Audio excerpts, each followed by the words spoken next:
ನಮಸ್ಕಾರ, ನನ್ನ ಹೆಸರು ಎಂ ಕೆ ಪಾಟೀಲ್ ಅಂತ. ನಮ್ದು ನಂದಿ ತಾವರೆ, ಹರಿಹರ ತಾಲೂಕು, ದಾವಣಗೆರೆ ಜಿಲ್ಲೆ. ನಮ್ದು ಒಂದು 5 ಎಕರೆ ಭತ್ತ, ಒಂದು 5 ಎಕರೆ ತೋಟ ಬೆಳೀತಾ ಇದಾವೆ. ನಾವು 20 ವರ್ಷದಿಂದನೂ ಕೃಷಿಯಲ್ಲಿ ತೊಡಗಿದ್ದೀವಿ. ನಾವು ಹಿಂದೆ ಎಲ್ಲ ಸಗಣಿ ಗೊಬ್ಬರ, ತಿಪ್ಪೆ ಗೊಬ್ಬರ ಹಾಕಿ ಬೆಳೀತಾ ಇದ್ವಿ. ಇತ್ತ ಬರ್ತಾ ಈಗ ಕಾಂಪ್ಲೆಕ್ಸ್ ಗೊಬ್ಬರ ಹಾಕ್ತೀವಿ. ಈಗ ಏನಾಗೈತಪ್ಪ ಅಂದ್ರೆ ಖರ್ಚು ಭಾಳ ಬರ್ತೈತಿ. ಕೂಲಿ ಆಳು ಆಗಲಿ, ಗೊಬ್ಬರದಾಗಲಿ, ಔಷಧಿದಾಗಲಿ. ಕೋರಮಂಡಲ್ ಕಂಪ್ನಿಯವರು ನ್ಯಾನೋ DAP ಪರಿಚಯಿಸಿದ್ದಾರೆ. ಭತ್ತ ಮತ್ತು ಅಡಿಕೆ ತೋಟಕ್ಕೆ ನ್ಯಾನೋ DAP ಬಳಸಿದ್ದೀನಿ.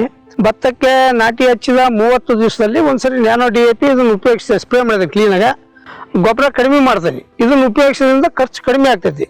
30 ದಿವಸ ಆದ್ಮೇಲೆ ಮತ್ತೆ 50 ದಿವಸಕ್ಕೆ ಒಂದ್ಸರಿ ಸ್ಪ್ರೇ ಮಾಡ್ತೀನಿ. ಭತ್ತ ಉತ್ತಮವಾಗಿದೆ, ರೋಗ ಕಡಿಮೆ ಇದೆ, ಬೇರು ಚೆನ್ನಾಗಿ ಬಿಟ್ಟಿದೆ, ಒಳ್ಳೆ ಆದಾಯ ಬರ್ತೈತಿ. ಗೊಬ್ಬರಕ್ಕಂತೂ ಕಡಿಮೆ ಖರ್ಚು ಬರ್ತೈತಿ ನ್ಯಾನೋ DAP ಹಾಕೋದ್ರಿಂದ. ಅಡಿಕೆ ತೋಟಕ್ಕೆ ಉಪಯೋಗಿಸಿದ್ದೀನಿ. ಅಡಿಕೆ ಫಸಲು ಚೆನ್ನಾಗಿದೆ, ಇಳುವರಿ ಚೆನ್ನಾಗಿ ಬರ್ತೈತೆ. ಆದ ಕಾರಣ ರೈತರು ಇದನ್ನು ನ್ಯಾನೋ DAP ಉಪಯೋಗಿಸೋದ್ರಿಂದ ಕಡಿಮೆ ಖರ್ಚಿನಲ್ಲಿ ಹೆಚ್ಚು ಆದಾಯ ತೆಗೆದುಕೊಳ್ಳಬಹುದು. ಗ್ರೋಮರ್ ನ್ಯಾನೋ DAP ಪರಿಚಯಿಸಿದ ಕೋರಮಂಡಲ್ ಕಂಪನಿಯವರಿಗೆ ಧನ್ಯವಾದಗಳು.